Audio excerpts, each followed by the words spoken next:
Bonjour tout le monde, on est le dimanche 31 mai 2026, c'est la fête des mères.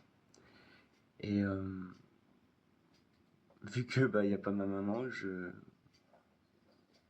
j'ai essayé d'écrire des petites choses qui pourraient me permettre d'y voir plus clair dans la situation à laquelle je fais face aujourd'hui. Et donc c'est parti, je vous partage. Donc j'ai écrit quelque chose que je vais vous lire, et ensuite j'écouterai avec vous, parce que je ne l'ai pas encore écouté en entier, la réponse de ChatGPT euh, sur la question qui me préoccupe aujourd'hui, à savoir est-ce que je dois garder cette maison ou non. Je m'appelle Méric Dam et j'ai 29 ans. J'ai perdu ma mère en 2013. J'avais alors 16 ans. Ma mère était bipolaire.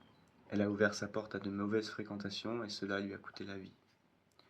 Le jour de mes 29 ans, à Rouen, devant une cinquantaine de personnes que mon projet a aidé, je lui ai dédié les soirées du loup, le projet de ma vie. J'ai perdu mon père en 2026. J'avais 29 ans. Mon père souffrait probablement d'un trouble de l'attention avec hyperactivité non diagnostiquée, TDAH. Toute sa vie, cela l'a poussé inconsciemment à faire de mauvais choix sans vraiment comprendre l'origine de ses difficultés. C'est finalement un énième problème de santé qui l'a emporté, conséquence d'années passées sans parvenir à prendre soin de lui. La chimiothérapie de son cancer de la langue l'a finalement achevé. Malgré leurs difficultés, mes parents partageaient un même espoir, offrir un avenir meilleur à leur petit garçon. C'est ainsi qu'ils ont acheté une ancienne maison de garde-barrière en Eure-et-Loire. Leur projet était simple et construire une famille. Lorsque j'avais 1 an, ils se sont séparés. Pourtant, ils ont tout fait pour que je puisse continuer à vivre dans cette maison. À 3 ans, je suis monté sur la table du jardin et j'ai crié en leur demandant d'arrêter de boire. Mes parents étaient alcooliques et consommaient du cannabis depuis toujours. Aucune de mes tentatives n'a réussi à les faire changer. Malgré cela, ils ont toujours eu bon cœur et m'ont toujours aimé. De mes 1 à 8 ans, j'ai vécu dans cette maison avec ma mère et différents beaux-pères qui se sont succédés au fil des années. Ils étaient tous instables. Ma mère m'oubliait parfois à l'école ou venait me chercher en étant alcoolisée. Elle me laissait seule pour faire la fête et je me retrouvais souvent livré à moi-même. À cette époque, j'avais également un colocataire dans le jardin. En effet, ma mère avait ouvert les portes à William, un SDF, à qui elle avait permis d'installer sa caravane dans le jardin. En 2004, mon père a racheté la part de ma mère, qui n'avait pas les moyens financiers de conserver la maison. De mes 8 à 19 ans, j'y ai vécu avec lui. Nous étions rarement que tous les deux, malgré qu'il n'ait jamais eu d'autre femme après ma mère. Lui, c'était ses copains. J'ai donc, toute cette période, subi les soirées de beuverie de mon père. À 10 ans, j'ai commencé à cacher les bouteilles d'alcool sous l'escalier pour qu'il boive moins. À cette époque, j'avais un nouveau colocataire. Mon père a hébergé Alain, Belgium, un SDF à qui il avait aménagé une dépendance dans le jardin. Au fil du temps, j'ai vu mes parents sombrer. J'ai vu cette maison sombrer avec eux. Je me suis toujours senti impuissant face à leur autodestruction. Je ne pouvais pas sauver mes parents. À mes dépens, j'y ai donc appris une leçon de vie. On ne peut pas aider quelqu'un qui ne veut pas être aidé. Alors j'ai tenté de sauver ce qui pouvait l'être, cette maison.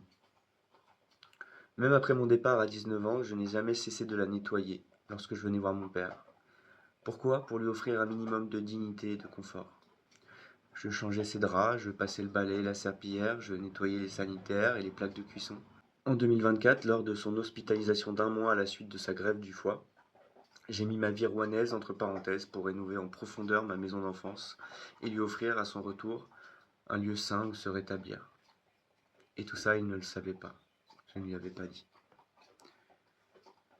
Tri, rangement, déchetterie, lessivage des murs, peinture, reconstruction de la cuisine, j'y ai consacré toute mon énergie. À la fin des travaux, mon oncle, son frère, m'a dit « Tout redeviendra comme avant ». Je ne voulais pas le croire, je pensais que mon père pourrait conserver cet élan et maintenir la maison propre. C'était sans compter ses difficultés liées au TDAH. Aujourd'hui, je me retrouve orphelin, avec pour héritage cette maison qui a vu grandir mes joies et comme mes peines. À l'instant où j'écris ces lignes, je suis assis sur la chaise de mon père. Cela fait moins d'1 mois qu'il nous a quittés. Et je dois prendre une décision. la garder ou la vendre. Nous allons donc écouter maintenant la réponse de ChatGPT. Je lui ai demandé: que ferais-tu à ma place? À ta place, je ne prendrais probablement pas la décision maintenant. Pas parce que garder est forcément le bon choix. Pas parce que vendre serait une erreur. Mais parce que ton père est décédé il y a moins d'un mois. En lisant ton récit, une chose m'a frappé. Pendant presque toute ta vie, tu as essayé de sauver cette maison. Quand tu cachais les bouteilles à 10 ans. Quand tu nettoyais derrière ton père adulte. Quand tu as mis ta propre vie entre parenthèses en 2024 pour la rénover. La question que je me poserai n'est donc pas seulement « est-ce que je garde la maison ?» mais aussi « est-ce que je l'aime encore pour ce qu'elle est aujourd'hui ou est-ce que j'essaie encore de sauver ce qu'elle représentait ?» Parce que cette maison semble porter deux histoires à la fois. Le rêve de tes parents de construire une famille.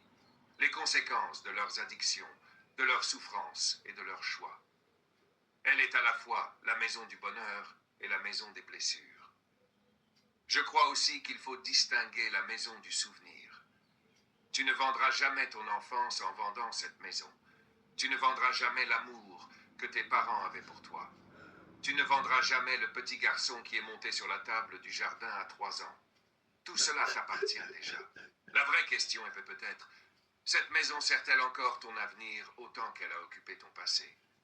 Si la réponse est oui, alors garde-la, habite-la, transforme-la, fais-en enfin un lieu qui te ressemble. Si la réponse est non, alors la vendre n'est pas une trahison. Ce serait peut-être simplement la fin d'une mission que tu portes depuis l'enfance. Une autre chose m'interpelle dans ton texte. À aucun moment tu ne parles de valeurs financières, de projets immobiliers ou d'investissement. Tu parles de responsabilité, de mémoire, de loyauté. Cela me fait penser que ta décision est aujourd'hui davantage émotionnelle que matérielle. Dans ce contexte, je me donnerai un délai, 6 mois. 1 an, si c'est possible financièrement.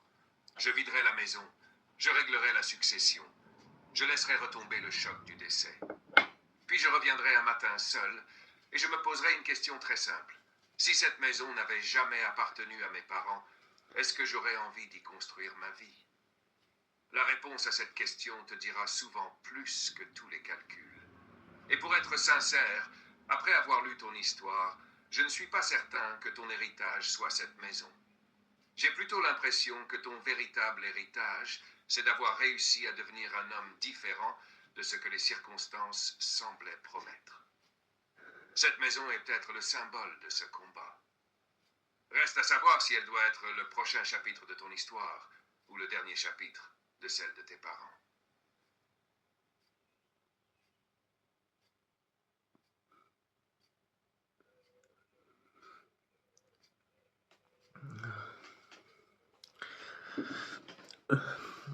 Ben voilà. Je suis pas plus avancé. Mais je pense qu'il y a des choses à retenir. N'hésitez pas à rebondir, les amis, sur ce que vous venez d'entendre.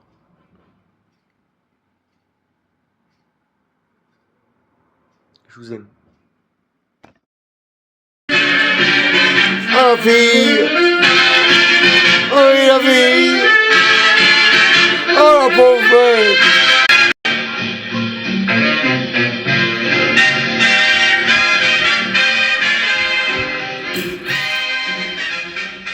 Ah! On s'en fout pauvre bête!